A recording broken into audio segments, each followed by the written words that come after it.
Welcome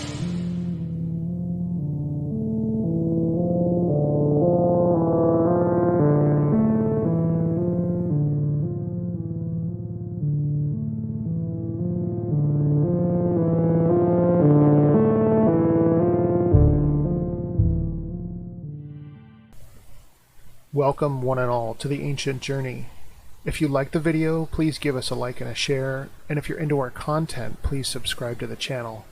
It helps grow the channel and it keeps us producing these videos.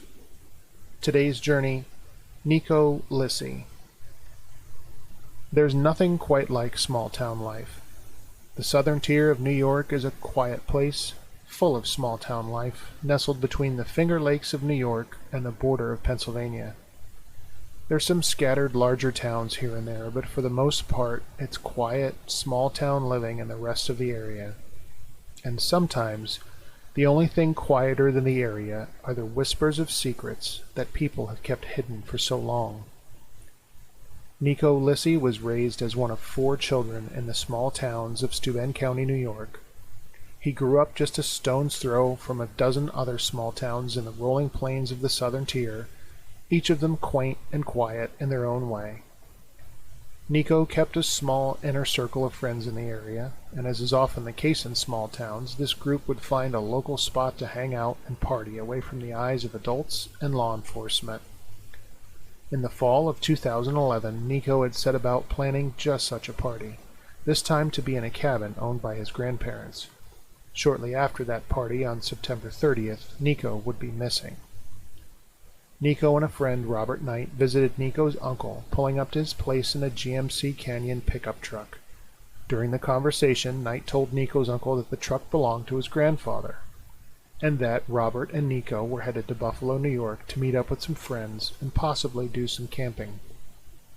The journey to Buffalo would take about 2.5 hours, but the pair never made it there, and as it turned out, the truck was not Knight's grandfather's. The truck is actually stolen from a man in nearby Addison, New York. Instead of making it to Buffalo, Knight appears at his parents' home on October 1st in Romulus, Michigan, a suburb of Detroit. He is alone. Romulus is almost a 7-hour trip from Steuben County and is so populated it may as well be on another planet. Knight told his family that he and Nieko had a falling out and that Nieko had dropped him off, stolen Knight's cellular phone, and driven away. Lisi has now not been seen for days, and his family begins trying to call him on his cell phone. Lisi answers on October the 1st and abruptly gets off the phone. He would never be spoken to again. Now this journey begins to take a much darker turn. On October 3rd, Lisi's mother, Monica Button, receives a package in the mail. It contains Niko's driver's license. As it turns out, the license was found lying in the street in a nearby town and mailed to Niko's address. On October 5th, having not heard from him now in 4 days, Nieko is reported missing to the police. Police already know who Nieko is, and he's not an angel. Prior to his disappearance, Lisi was incarcerated on a burglary charge, and also had a rape charge pending for reportedly having sex with an underage girl. But this doesn't change the fact that he's missing, and police start to question anyone who may know his whereabouts. By now, police have caught up with Robert Knight, who was the last person to be seen with Nieko. Robert Knight's actions during their interview are so bizarre that police have him admitted for a mental evaluation, and Robert ends up spending a few days in the hospital being cared for. On October 9th, Robert is released from the hospital, and on October 10th, Robert Knight dies from a drug overdose. Police never question Robert on the 9th, nor do they ever question Robert's dad or brother. All 3 are now deceased. Around this time, Nieko Lisi's Facebook page abruptly disappears. Niko's mother has been unable to recover it to this day. Police are now trying to trace the cell phones of Knight and Lisi for any location data they may have left behind. Knight's phone comes up empty, as it had been deactivated after he had claimed it was stolen. But Lisi's cell phone does ping a cell tower. Not in New York, not in Michigan, but in Franklin, Tennessee. Lisi had attended school in Franklin for a while. Was it possible he was hiding out in Tennessee after his falling out with Robert? After some searching, police in Tennessee find nothing, but Nico's mother is persistent, and after a short while, the police in New York travel to Tennessee to assist.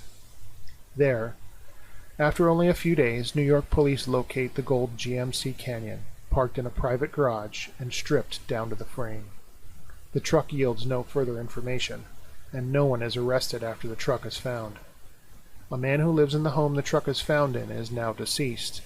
So is a friend who helped him strip the vehicle down. Police are quickly running out of witnesses. A former Tennessee classmate of Nieko, who remains unidentified out of fear for their safety, said, "I do know that people know things and they're not saying anything. I feel there's something in Franklin that's holding people back. I think people are fearful. And that's been the problem with this case the entire time. The silence and the secrets." Police are never able to get any information from Nico's close circle of friends about the party he arranged at his grandparents' house. They do search the cabin and find some clothing left behind there, but apparently no DNA testing of the scene is ever performed. And the silence of the friends in New York extends all the way to Michigan and all the way down to Tennessee. People seem afraid to speak out, and police, claiming it's an active investigation, are releasing no information. Police never released the name of the owner of the GMC Canyon that Nieko stole, and have also not released the names of the persons at the house in Tennessee where the stripped truck was found. Lisi may have never even been in Michigan, but with so few details, it's difficult to tell. If Nieko had his own cell phone, why would he steal nights? And why was his driver's license found just lying on the street somewhere in New York? Do you have any information that will help? Will you help break the silence and end the secrets? If you will, please contact the Tennessee Bureau of Investigation at 931-762-4553 or 800-TBI-FIND, or people can also contact the CUE Center for Missing Persons at 910-343-1131. Thanks for watching, and thanks for sharing the journey.